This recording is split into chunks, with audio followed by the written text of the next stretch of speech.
The lights of the live broadcast burned hot, painting every gesture, every twitch, in unforgiving clarity. Donald Trump gripped the microphone like a weapon, his voice booming across the packed hall. He smirked, soaking in the applause, speaking of loyalty, strength, and victories only he could claim.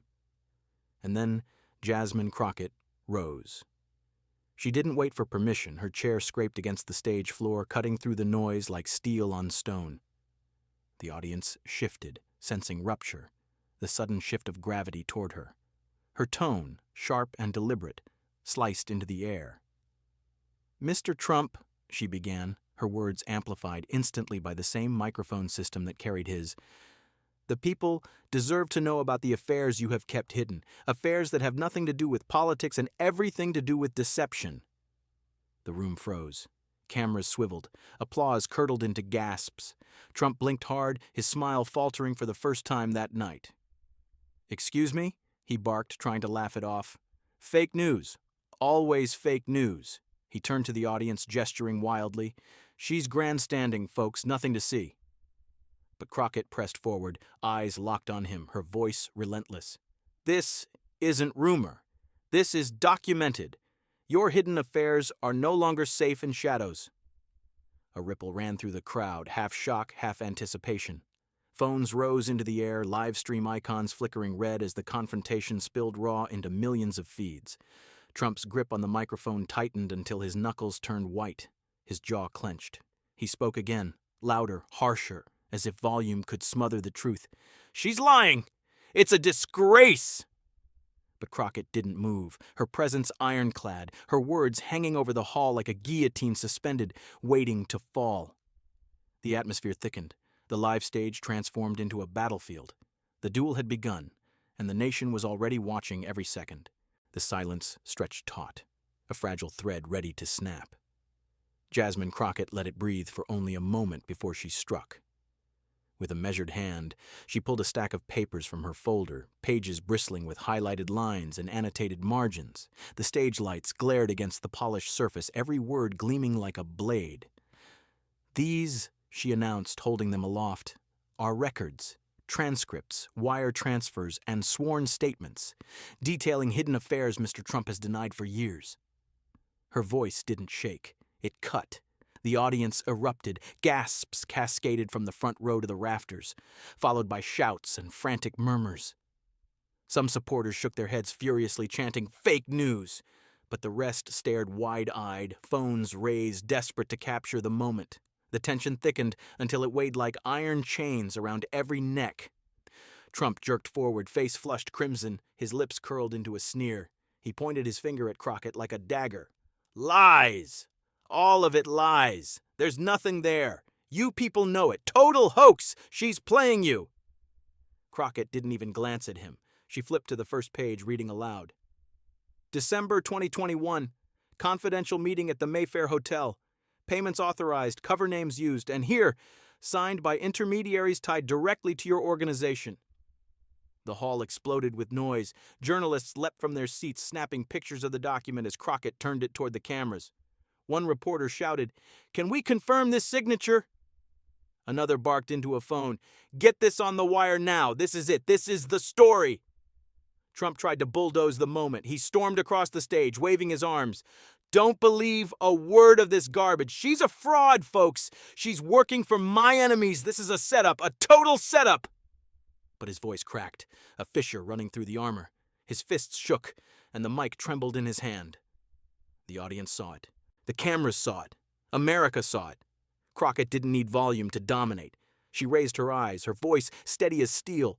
"For years, you've told the American people that loyalty and honesty define you. Tonight, the record tells a different story. Hidden affairs, money trails, names that don't vanish just because you scream louder."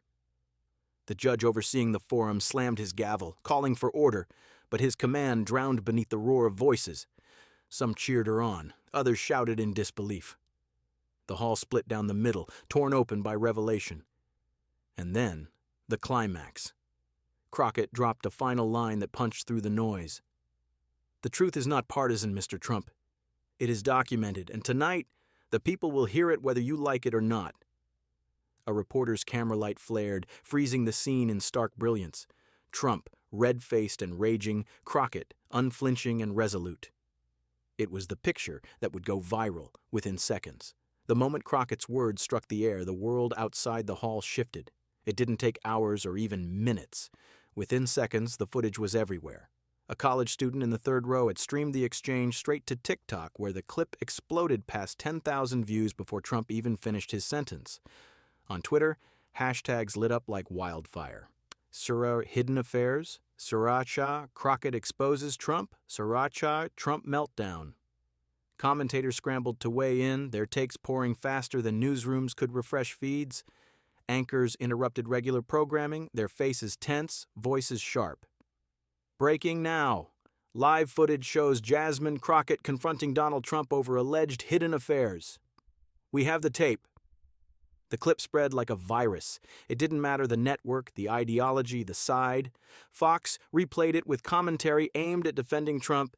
MSNBC looped it like a trophy, while independent streamers tore it apart frame by frame.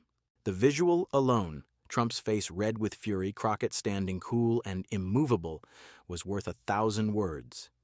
Outside the venue, chants swelled, carried by the crowd gathered around giant LED screens broadcasting the live feed. Protesters screamed, "Tell the truth!" while Trump loyalists answered with, "Fake news!" The two factions clashed verbally, voices colliding in the humid night air. The street became its own battlefield, every phone glowing like a torch feeding the storm. Inside newsrooms across the country, editors shouted over the din, "Cut to the clip!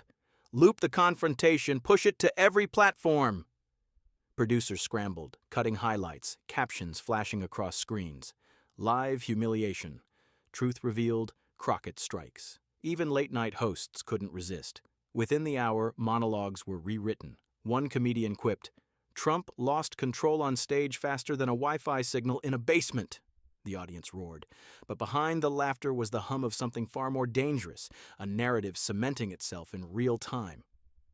In diners and bars, the clip blared on TVs hung above booths. Forks froze midair. Conversations stalled, heads tilted toward the glowing screens. One old man shook his head.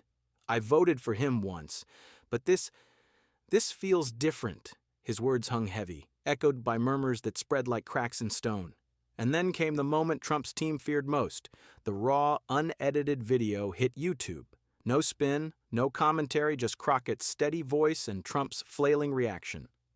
Within 2 hours, it had climbed into trending worldwide. By dawn, it wasn't just viral, it was historic. In that single broadcast, the balance of power had shifted, not through policy, not through strategy, but through the brutal simplicity of truth revealed live, with millions watching. Crockett's words had detonated, and the blast wave was still rippling outward. The roar of the crowd rattled the rafters, an unpredictable mix of cheers, boos, and stunned silence. Donald Trump stood frozen for a beat, blinking into the glare of the cameras, sweat glistening on his forehead. Then he snapped. He slammed the microphone against the podium, the thud reverberating through the hall like a gunshot. "This is a disgrace!" he shouted, voice cracking under the weight of rage. "Total lies. She's a fraud, a nobody. You people are watching a witch hunt live!" His words tumbled out fast, frantic, less like a leader, more like a man cornered by his own shadows. The audience gasped, but the cameras loved it. Every shake of his finger, every twitch of his face was magnified in high definition and streamed straight into millions of homes. The meltdown wasn't hidden.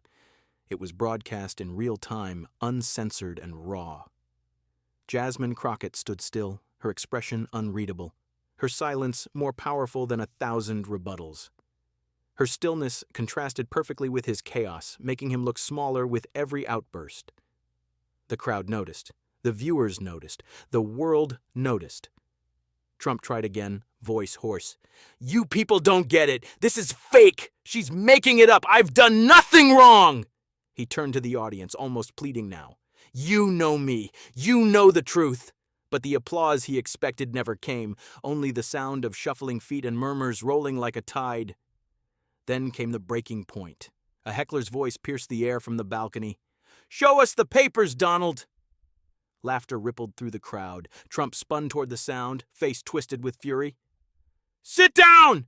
"Sit down, loser!" he screamed, jabbing his finger at the silhouette above. Security rushed to hush the disruption, but the damage was done. Networks pounced. CNN split-screened Trump's red shouting face with Crockett's calm, steady composure. Fox tried to mute the heckler's audio, but the clip had already been clipped, captioned, and uploaded across TikTok and Twitter. Headlines flashed, "Trump loses control live." His team scrambled at the stage's edge, signaling for him to calm down, to pivot, to regain composure. But Trump barreled on, his voice breaking into hoarse shouts. "They're all against me. It's rigged. This whole thing is rigged." Crockett finally spoke, her voice cutting through the storm like steel through fabric. "Mr. Trump, no amount of yelling erases the truth. You can't scream down evidence. You can't intimidate facts." The audience erupted, not in jeers, but applause, deafening, rolling applause that drowned his fury, wrapping the moment in a narrative he couldn't rewrite. Trump gripped the podium with both hands, shoulders hunched, chest heaving. His eyes darted wildly as if searching for escape. The camera zoomed in, locking forever on the image, a man unraveling, his control slipping away in the very space he once commanded. And the headlines wrote themselves in real time, the meltdown that shook the stage. The broadcast ended, but the storm only grew darker behind closed doors. In a private suite of the hotel hosting the forum, Trump's inner circle erupted into panic. Phones buzzed nonstop, television screens replayed the confrontation on loop, each cycle more damning than the last. "Shut it down!" one advisor barked, pacing the carpet, tie loosened, hair sticking to his forehead. "We call every outlet, we flood them with statements, fabrication, smear job, partisan trap. We bury this under noise." Trump paced in circles, phone clutched in his hand, yelling into it with raw desperation. "Fix this! Fix it now! I don't care how. Get the anchors, the bloggers, everyone. I want her destroyed!"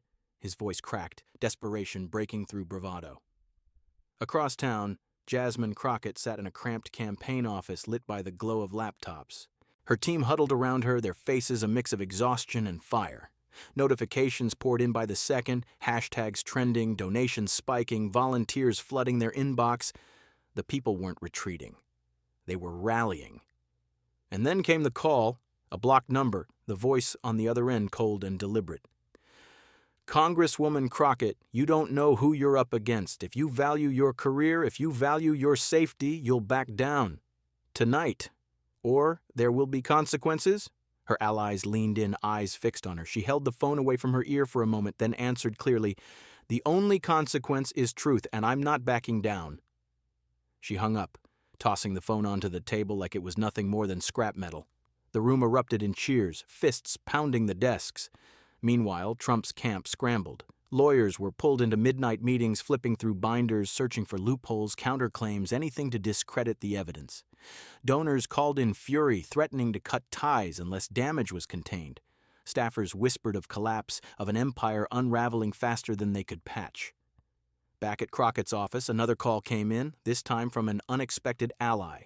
A retired senator, once silent, now emboldened. "Jasmine," the voice said, rough with age but strong, "you're not alone in this. Keep pushing. The country needs to hear it." Her team leaned closer, their resolve hardening. What had started as a courtroom-style ambush was now a movement, one bigger than any single headline, one too large for even Trump's machine to smother. Outside, crowds gathered by candlelight vigils, holding signs painted in hurried strokes. Truth over power, and no one above the law. Their chants carried into the night, seeping into the very walls of the city. In the back rooms, Trump raged and threatened, but in the streets, Crockett's defiance grew into something untouchable. The stage had shifted. The battle lines were no longer in a hall or an office. They were in the hearts of people who would not forget what they had seen. The final broadcast was meant to be routine, a scheduled panel to calm the storm. Instead, it became the night Donald Trump's grip slipped completely. The hall was filled to capacity, cameras lined shoulder to shoulder, the crowd a mix of supporters, skeptics, and those who had come just to witness history unfold. Trump entered first, face taut, forced smile plastered on. His steps were quick, almost jittery, as if speed could mask unease. The audience applauded, but it was scattered, uncertain. The thunder of loyalty had thinned to polite claps and murmurs. Then Jasmine Crockett walked in, the room pivoting toward her as though dragged by invisible force.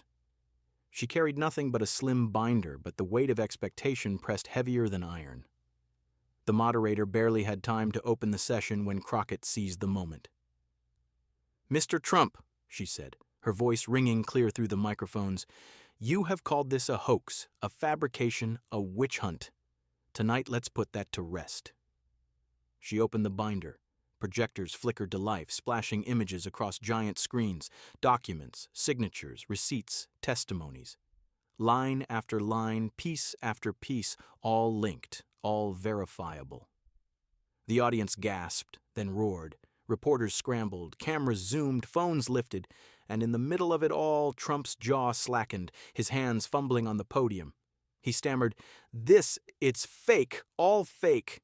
But the words collapsed under the sheer weight of the evidence glowing over his head. Crockett struck again, each word sharp as steel. "Hidden affairs, secret deals, money trails buried under lies. You said the people know you, now they do." The crowd erupted, some in shock, some in furious cheers. Applause thundered, rolling across the hall, smothering Trump's attempts to shout over it. For the first time, his voice failed him. His arms flailed, but the image of power had shattered. What remained was a man cornered, drowning in evidence he could not deny.